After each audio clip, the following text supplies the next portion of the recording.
Les organisations engagées dans la campagne Heart au troisième mandat viennent de sortir une déclaration par rapport aux conclusions du sommet de Dar es Salaam. D'abord, nous avons salué l'implication ou l'intérêt qu'affichent les chefs d'État de la région sur la crise burundaise. Mais nous avons regretté que les chefs d'État n'ont pas évoqué ou n'ont pas pris de position sur le fond, la base même de notre crise, la troisième candidature du président Nkurunziza. Et à cet effet, nous avons tenu à souligner qu'aucune solution qui nous amènerait à un troisième mandat de Pierre Nkurunziza restera inacceptable de notre côté. Deuxièmement, nous avons reçu favorablement la proposition de désarmement de la milice Imbonerakure. Certes, les chefs d'État ont parlé des milices des partis politiques, mais celle que nous connaissons aujourd'hui, qui est armée au Burundi, c'est la milice Imbonerakure. Mais là aussi, nous demandons qu'en plus de ce principe, de cette proposition, qu'il y ait un mécanisme de désarmement, qu'il y ait une proposition de mise en œuvre de cette proposition. Qui va le faire? Comment va-t-on le faire?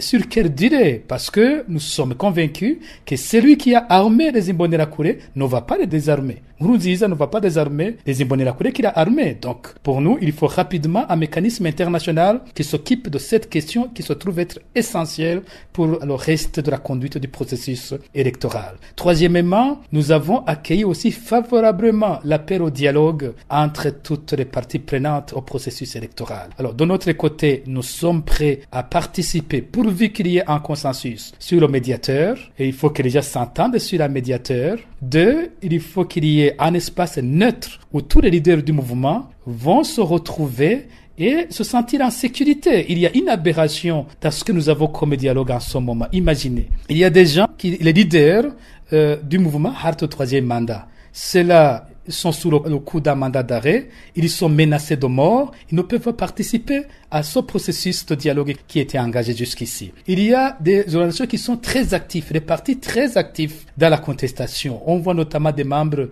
du FNR d'Agathon Rwasa, on voit des membres du MST d'Alexis Nduhije, on voit des gens qui se reprochent probablement à Hissène Rajabou, on voit des gens qui se reprochent des frondeurs et d'autres. Comment peut-on organiser un vrai dialogue en ce moment lorsque Alexis Nduhije, Agathon Rwasa, Léonidas Hatungimana et nous-mêmes, nous ne pouvons pas participer à ce dialogue pour des raisons de sécurité? Ça, c'est quel genre de dialogue? Il faut qu'on nous trouve un espace neutre. Et c'est cela qui pose aussi la question de celui qui était là, le pouvoir appelé facilitateur, d'autres diraient médiateur, Saïd Djenit. Il n'a pas pu faire cela, alors il nous faut quelqu'un de poigne qui a du poids et qui peut décider et qui peut nous aider à trouver le minimum pour avoir ce dialogue. Saïd Djenit, nous trouvons qu'il a fait ce qu'il pouvait, mais sa médiation ou sa facilitation sur le pouvoir est très faible.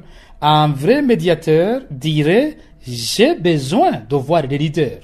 Je n'ai pas besoin des représentants des leaders. J'ai plutôt besoin des leaders. Alors, s'il faut s'asseoir ensemble, il faut que les leaders s'assoient ensemble et discutent de manière directe. Alors, si Saïd Djenit n'est pas capable de avoir un espace où tous les leaders peuvent se retrouver en sécurité et dialoguer, ce n'est pas encore un dialogue. Il nous faut un vrai médiateur qui soit capable d'avoir les conditions préalables, les conditions minimum pour un dialogue crédible entre tous les partenaires. Troisièmement, nous demandons la libération de nos manifestants injustement en prison. Nous demandons aussi préalablement la levée des mandats d'arrêt contre les leaders de la contestation, mais aussi la réouverture des médias indépendants.